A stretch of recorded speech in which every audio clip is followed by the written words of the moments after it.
Oke,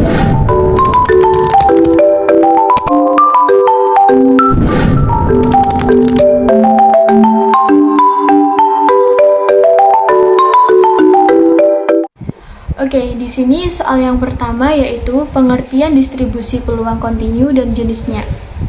Pengertian distribusi peluang kontinu adalah peubah acak yang dapat memperoleh sebuah nilai pada skala kontinu.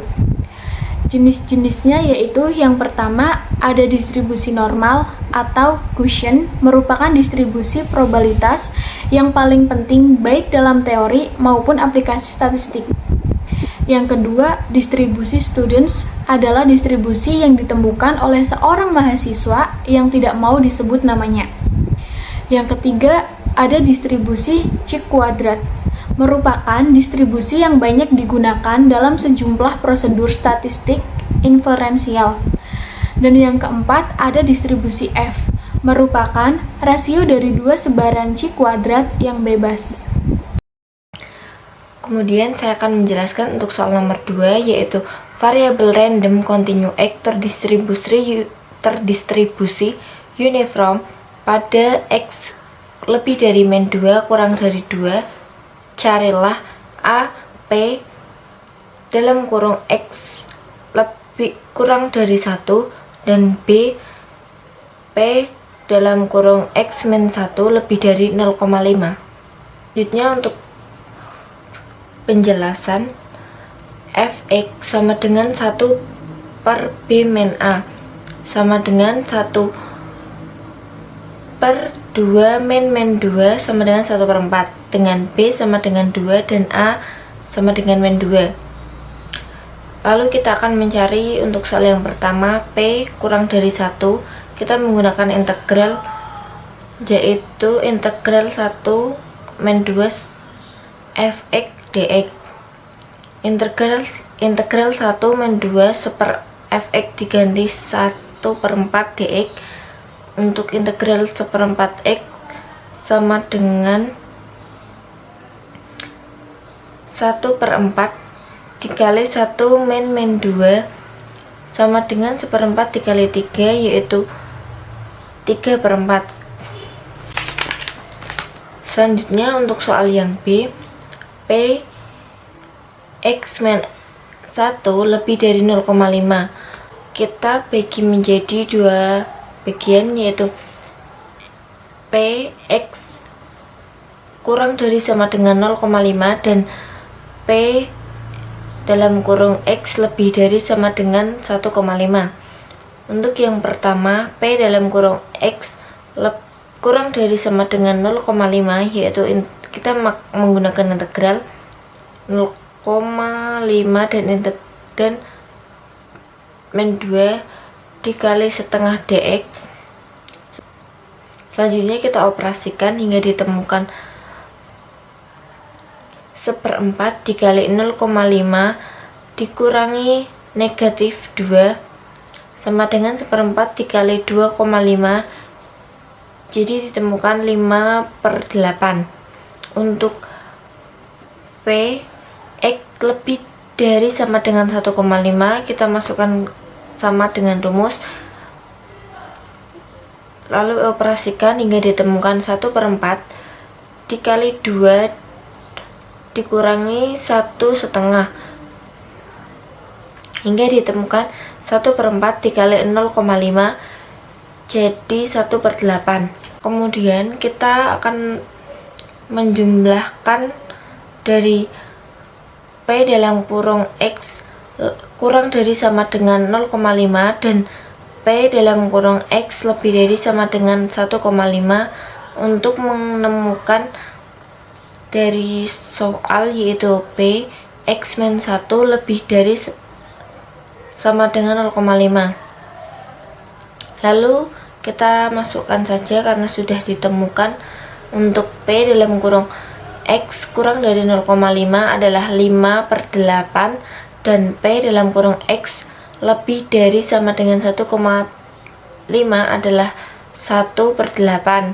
Kemudian kita jumlahkan, ditemukan 6 per 8, sederhanakan hingga menjadi 3 per 4. Baik, untuk soal yang nomor 3 yaitu pada ujian statistika diperoleh rata 78 dengan deviasi baku 10. Jika nilai statistika tersebut dianggap berdistribusi normal, tentukan A. Skor baku dari mahasiswa yang nilainya 93 dan 62. Untuk yang B yaitu nilai mahasiswa yang skor bakunya negatif 0,6 dan 1,2. Nah, untuk jawaban yang A yaitu diketahui MEA-nya ada 78 dan deviasi standarnya 10. Kemudian kita mencari skor baku yang nilainya 93 dengan rumus ZX sama dengan X dikurangi MEAN per deviasi standar dibagi deviasi standar sama dengan 93 dikurangi 78 per 10 sama dengan 15 per 10 sama dengan 1,5. Jadi skor baku yang nilainya 93 yaitu 1,5. Nah, untuk skor baku yang nilainya 62 yaitu kita cari rumus dengan ZX sama dengan X dikurangi MEAN per deviasi standar sama dengan X-nya ada 62 dikurangi rata-ratanya ada 78 per 10 sama dengan negatif 16 per 10 sama dengan negatif 1,6.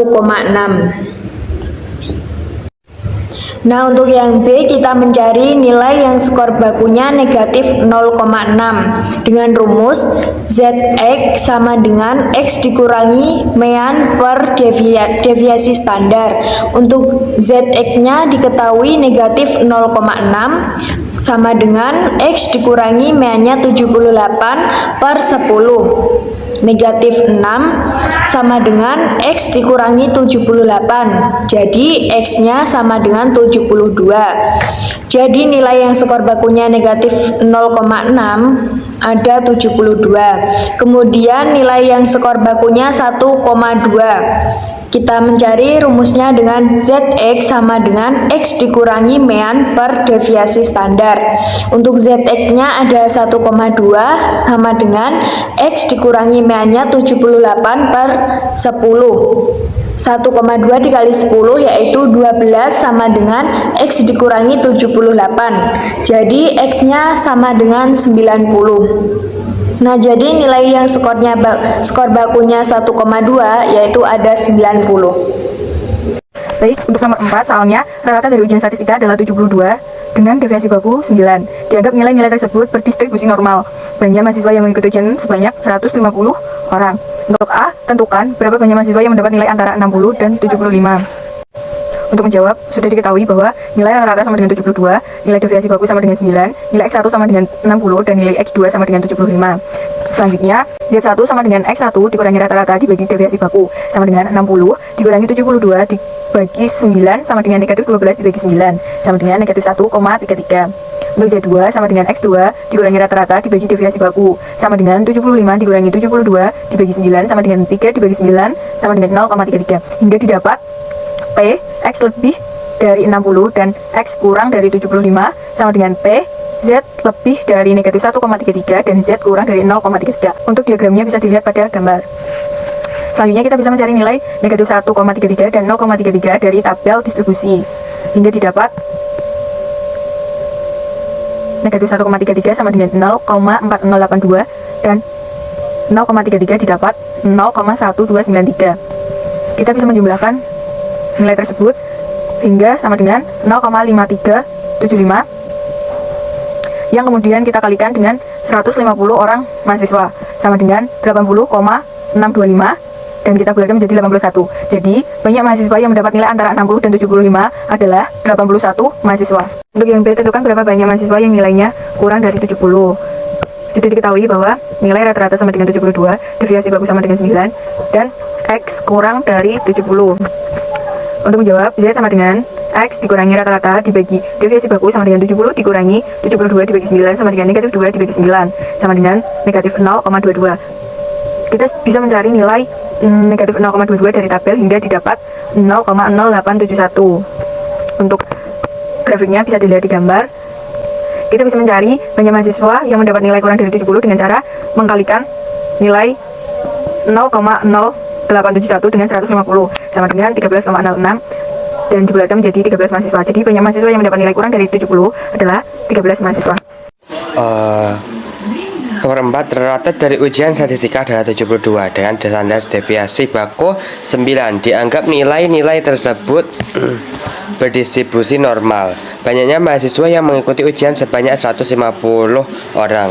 C. Tentukan berapa banyak mahasiswa yang nilainya lebih dari 65.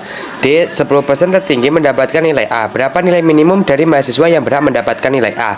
Nah, untuk yang C kita cari dulu yang diketahui pertama, yaitu meannya, yaitu 72. Kemudian nilai X-nya yaitu lebih dari 65. Kemudian deviasi bakunya yaitu 9 dan jumlah pesertanya yaitu 190 peserta.